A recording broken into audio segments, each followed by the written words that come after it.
Next, we have the Audit Committee report. Ms. Marshall? Yeah, thank you, President Davidson, members of the board. So I'm going to introduce Mr. Carl Priedman. I see him standing in the back there. He's going to join us from the Audit Committee to report to the board on the latest audit.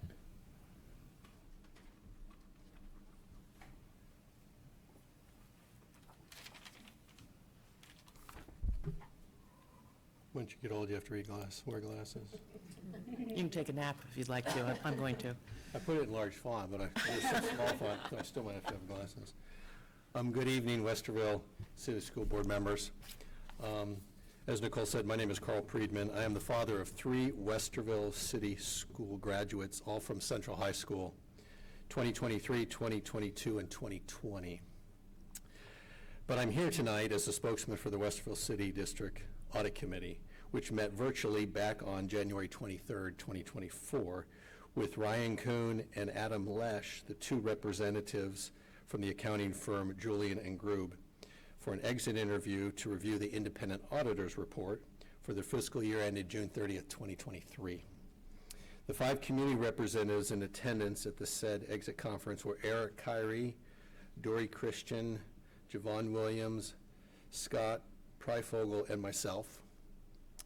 And the 6 Westerville City School District representatives in attendance at said conference were Nicole Marshall, Laura Hendricks, Jen Altman, Christy Meyer, Joe Clark, and Scott Dorn. And I apologize for any correct name pronunciations. Phonetics is not my strength, though I remember A-I-O-U some sugar.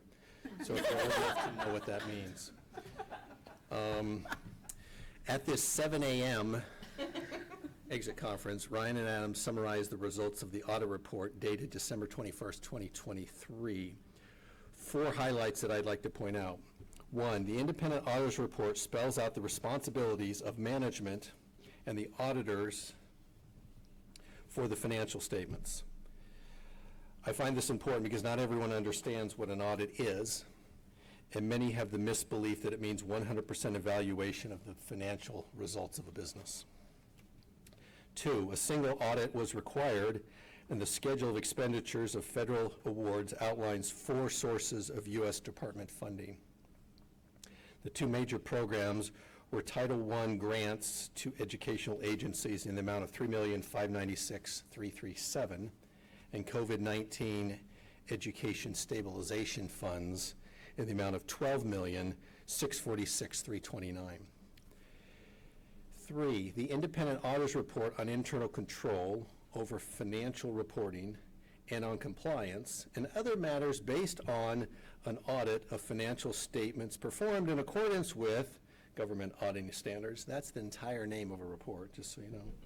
And the independent auditor's report on compliance for each major federal program and on internal control over compliance and on the schedule of expenditures of federal awards required by uniform guidance, another report.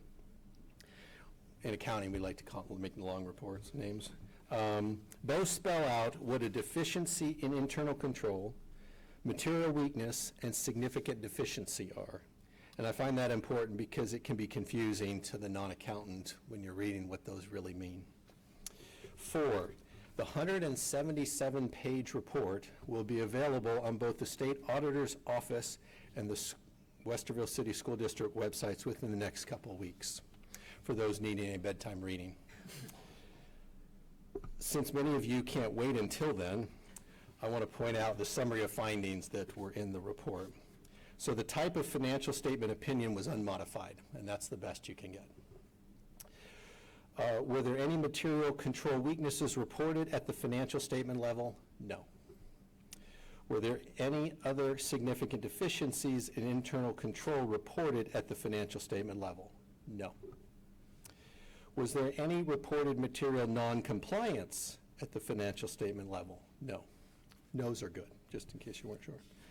Were there any material internal control weaknesses reported for major federal programs? No. Were there any significant deficiencies in internal control reported for major programs? No. Type of major program compliance opinion, also unmodified, the best you can get. Were there any reportable findings under Title II, Code of Federal Regulation 200.516, parentheses A? No.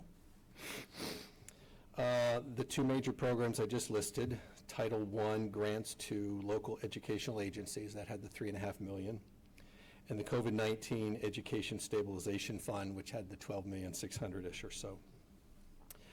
The dollar threshold for A and B programs, for A, it was greater than $860,997, and then B were all the other programs.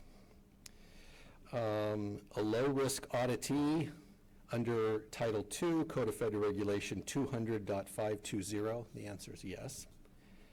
Findings related to the basic financial statements required to be reported in accordance with GAGAS, which Public Days of Accounting, if I remember correctly, stands for Generally Accepted Government Auditing Standards? Okay. The answer is none, so that's good. Findings and questioned costs for federal programs? None. And finally, there's an illegal finding that dates back to 2014 about the overpayment of sick leave compensation. They felt that that was no longer warranted and now have removed it from the audit report. So that's all I have, unless you have any questions.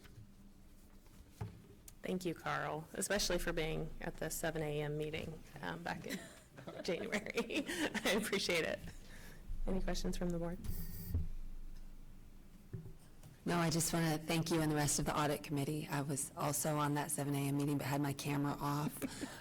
But just really appreciate the time that you all spend. It's so important to have the audit committee. So we just really appreciate your service. Thank you. Yep. Thank you. Thanks. If you don't mind me saying, the board knows, because you've been around for a while, Nicole is just brilliant. What a brilliant treasurer. You do outstanding work. The committee verified that. So just, you don't know how nice it is to have good treasurers, because I've been places that do not. So Nicole, congratulations on the work well done. Thank you, Dr. Clark. Can I add your team too, right? Like you and your team are amazing, and Yes. I really appreciate it. Yes, I'm only good because of my team, so, for sure.